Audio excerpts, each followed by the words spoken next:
What's going on, guys? Carl here, back with another episode, and just getting back from New York City from, of course, the launch of the brand new Galaxy Note 9. I've already got a couple videos up, and the one that I wanted to do was, of course, the comparison of the tried and trusted iPhone X, the other smartphone that costs over $1,000. That is a ton of loot for a smartphone. I know that's expensive. For the Note 9 though, it does start off with a ton more storage. For $1,000, you do get 256 gigs, and if you upgrade that to 512, that will cost you $1,250. And this is one of the first phones that you can actually pair with a 512 micro SD card to give you a whopping 1 terabyte of space, which would make this guy the ultimate media machine. But over on the iPhone side, this guy starts at $1,000. You're only getting 64 gigs of storage, and if you upgrade that to 256, that is $1,150. So still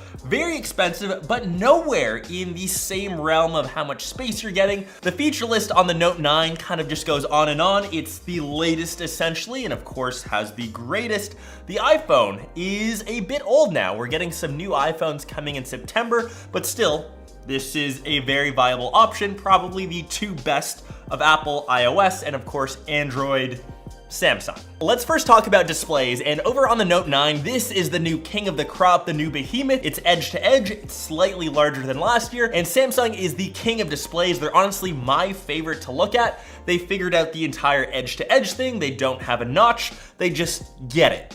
And I cannot fault them for having a stock orange wallpaper. That's a bit of bias on my end. Over on the iPhone, the screen is much smaller, 5.8 inches. Like I mentioned, we're getting the iPhone X Plus or the iPhone 11 Plus, whatever they call it. Of course, I know that screen size is personal preference. We do, of course, have the notch life, which we've seen in a ton of other phones now. Seems to be setting the standard, but they do have a better edge on the bottom as the screen goes right to the end.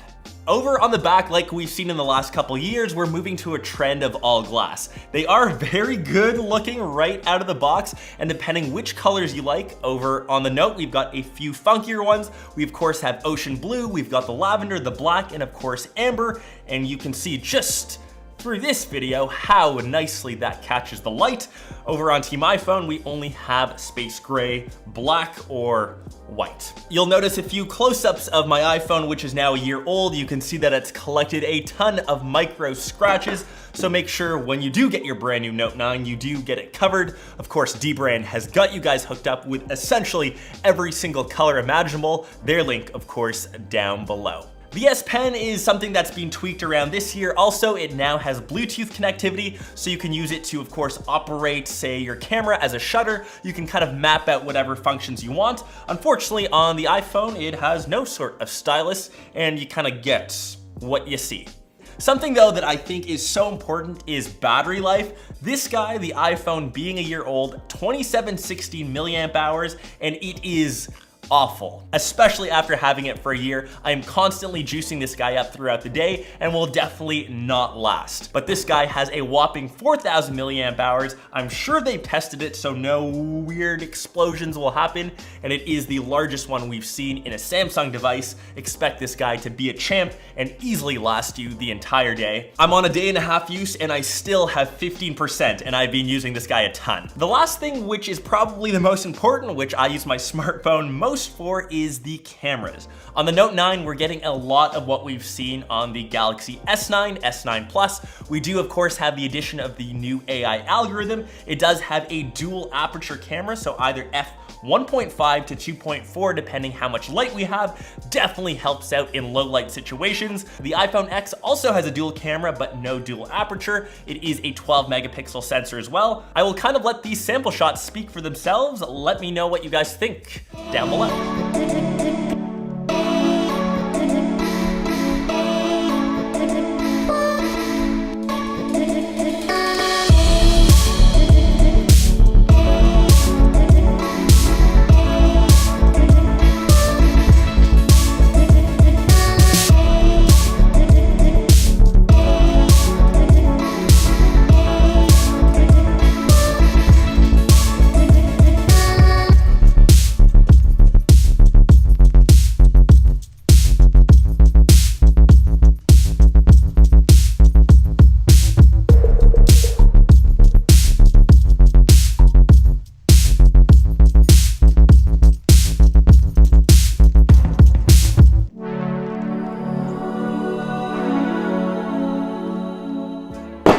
But yeah, that is the comparison of the two smartphones that are costing you over $1,000. I know it is a lot of money, but I try to tell this to a lot of people. For a device that you will spend most of your time on, I'm on my phones way more than say my laptop, my computer. You kind of want to spend that extra money and get a device that will last you for a couple years. I think both of these are definitely viable options. If you are leaning though towards Team iPhone, perhaps wait till September. But if you're in the market for a flagship Android device, this guy has all of the latest features and it is one of my favorites so far of this year. Excited to hear your thoughts down below, and if you want to see this guy compared against any other smartphones, let me know down below. You know where to sound off. I hope you guys though enjoyed this very quick episode, and I'll catch the rest of you in one of my next ones or in one of my vlogs.